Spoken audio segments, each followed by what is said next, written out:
ओम नमो भगवते वासुदेवाय। दोस्तों, आज की वीडियो में हम बात करेंगे श्रीमद् भागवत कथा करने के आवश्यक नियम क्या होते हैं और श्रीमद् भागवत कथा सुनने के आवश्यक नियम क्या होते हैं। दोस्तों, श्रीमद् भागवत में कितने स्कंध मतलब कितने भाग होते हैं और कितने अध्याय है, कितने श्लोक हैं। दोस्तों, बहुत सारी वीडियो में जानकारी मिलने वाली है, तो वीडियो बहुत महत्वपूर्ण है, अंत तक सुनिएगा। अगर वीडियो पसंद आए तो लाइक और कमेंट जरूर कीजिएगा। दोस्तों, श्रीमद् भागवत के आवश्यक नियम तो ये है कि पहले अगर कोई श्रीमद् भागवत कथा वाचक है या फिर कह रहा है तो उसका आहार शुद्ध होना चाहिए, आहार विहार शुद्ध रखना चाहिए, मतलब सात्विक भोजन करना चाहिए और कथा के दौरान ब्रह्मचर्य का पालन करना चाहिए। जो भी श्रोता हों या कथावाचक हों, ये दोनों को नियम फॉलो करना चाहिए।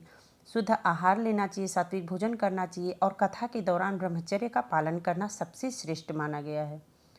कथा का स्थान जो होता है वो पवित्र, स्वच्छ, साफ, शांत रखना चाहिए। मतलब जहाँ आप कथा कह रहे हैं, जो कथावाचक हैं उनके लिए ऊंचा आसन होना चाहिए, उनका जो जगह है वो शांत होना चाहिए।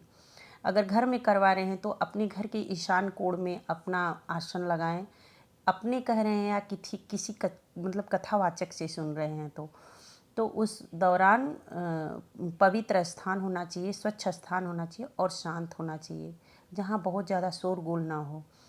और जब भी कथा करें तो भगवान का नाम जप, भजन, कीर्तन आदि करें। मतलब शुरुआत करने के पहले ओम नमो भगवते वासुदेव मंत्र का जप करें या फिर राधे राधे, श्री कृष्ण राधे राधे, मतलब भगवान का भजन, नाम जप अधिक से अधिक करें, कीर्तन करें। कथा के आरंभ में मतलब जब भी कथा आरंभ करें तो संकल्प लेकर ही कथा का प्रारंभ करना है। कथा के आरंभ में आप संकल्प लें और उसके बाद कथा का प्रारंभ करें। कथा के बीच में अनावश्यक वार्तालाप, गपशप या निंदा नहीं करना है। यह कथा का श्रीमद् भागवत पुराण कोई साधारण पुराण नहीं है। श्रीमद् भागवत बहुत पवित्र ग्रंथ है। तो इस चीज़ का आप ध्यान दें कि मानसिक और शारीरिक पवित्रता बनाए रखें और जहाँ भी हो रहा हो वहाँ शांति और पवित्रता अवश्य रहे।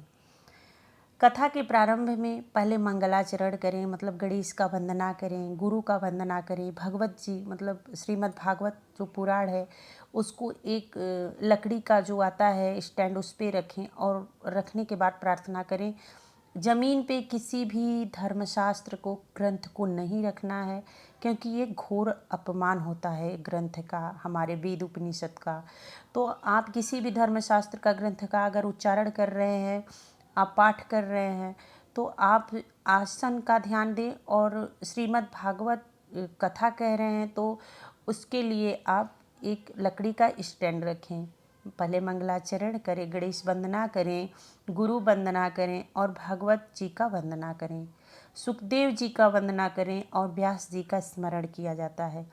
संकल्प पाठ कथा जब भी मतलब करें कथा का तो संकल्प अवश्य करें। जिस इच्छा से, जिस कामना से आप पाठ करवा रहे हैं, कथा करवा रहे हैं, वो अपना संकल्प के समय में अवश्य बोलें। दोस्तों, श्रीमद् भागवत पुराण का जो स्वरूप है, कुल स्कंध मतलब भाग 12 है। स्कंध का मतलब होता है भाग। कुल स्कंद 12 है और अध्याय 335 अध्याय है। श्रीमद् भागवत पुराण में 335 अध्याय है और कुल श्लोक मतलब लगभग 1800 श्लोक हैं।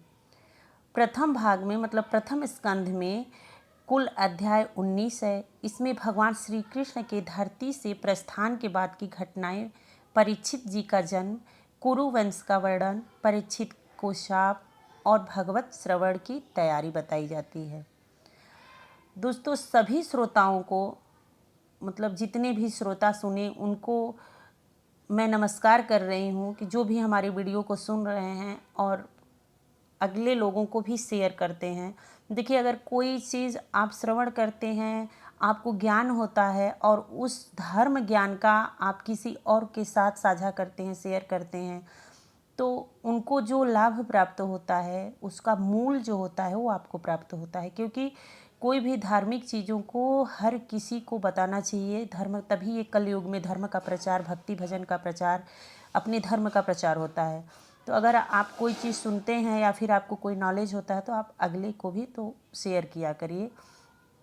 इसलिए मैं सभी श्रोताओं से विनम्र निवेदन करती हूँ कि मेरे इस वीडियो को अधिक से अधिक लोगों को शेयर कीजिए।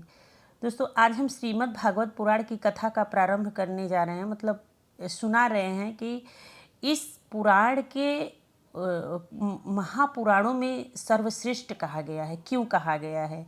इसकी कथा सुनने मात्र से ही मनुष्य के पाप मुक्त होकर, मतलब जितने भी मनुष्य के पाप हुए हैं उससे वो मुक्त होकर परम पद को प्राप्त करते हैं। इसी से मतलब जब होता है पितृपक्ष आता है तो जो लोग पितृ लोग जो भटकते रहते हैं, जिनको आत्मा को शांति नहीं मिलती, गया श्राद्ध कराया जाता है। श्रीमद् भागवत घर में कराया जाता है पितृपक्ष के दौरान, क्योंकि पितृ लोग धरती पे आते हैं और अपने परिवारजन से ये उम्मीद करते हैं कि मुझे मोक्ष मिलेगा और दान पुण्य होगा, उनकी आत्मा को शांति मिलेगा, तो उसमें पितृ की आत्मा को शांति मिलती है। अगर श्रीमद् भागवत पुराण उस दौरान आप करते हैं पितृपक्ष के दौरान, तो आपके सभी पितृ तृप्त हो जाते हैं।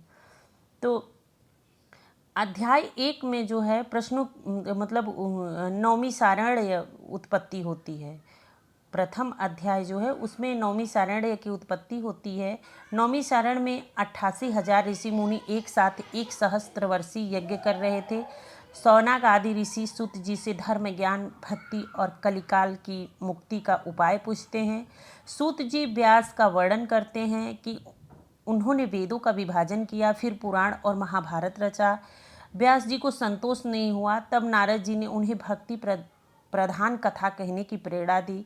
इस अध्याय में भौतिक सुखों की निरर्थकता और भक्ति का महत्व प्रतिपादित होता है।